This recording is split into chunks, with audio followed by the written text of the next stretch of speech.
गेल्या 2 दिवसापासून घाटमाथ्यांवरती आणि धरण क्षेत्रामध्ये पडत असलेल्या मुसळधार पावसामुळे धरण क्षेत्रात मोठ्या प्रमाणात वाढ झालेली आहे. काल रात्री खडकवासला धरण हे 98% भरलं होतं आणि त्यामधनं विसर्ग देखील मोठ्या प्रमाणात सुरू केला होता.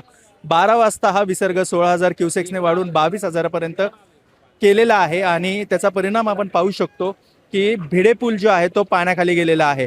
मोठ्या संख्येने हा विसर्ग केला असल्यामुळे या ठिकाणीची ही दृश्य आहे ज्यामध्ये नदीने रौद्र रूप घेतलेलं आहे आणि या ठिकाणावरचे सगळे जे आस्थापना आहेत, हॉटेल्स आहेत, त्यांना सूचना देऊन ते सगळे बंद करण्यात आलेले आहेत.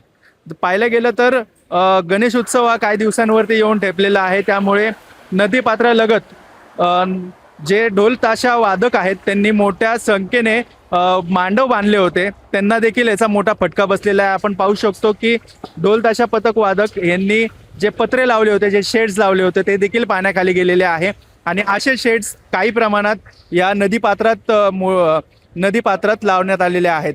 मात्र पाहू शकतो हा विसर्ग 2 वाजता देखील करण्यात आलेला आहे आणि पुढील 3 वाजता हा विसर्ग 34,000ने वाढवण्यात येणार आहे. त्यामुळे नदीकाठ राहणाऱ्या लोकांना सावधानतेचा व सिग्नल स्थलांतरीचा इशारा दिलेला आहे. त्यासोबतच इथले जे आस्थापना आहेत, इथे जे रहिवासी आहेत, इथे जे काम करणारे मजदूर आहेत, जे नदीकाठला राहतात, त्यांचं देखील तिथनं स्थलांतर केलेलं आहे. आणि सध्या तरी आपण हे दृश्य पाहू शकतो, रौद्ररूप हे नदीने घेतलेलं आहे आणि या ठिकाणावरनं भिडे पूल जो आहे तो आता पाण्याखाली गेलेला आहे आणि इथली वाहतूक पूर्णपणे बंद करण्यात आलेली आहे. नदीकाठचा जो रस्ता आहे तो देखील बंद करण्यात आलेला आहे.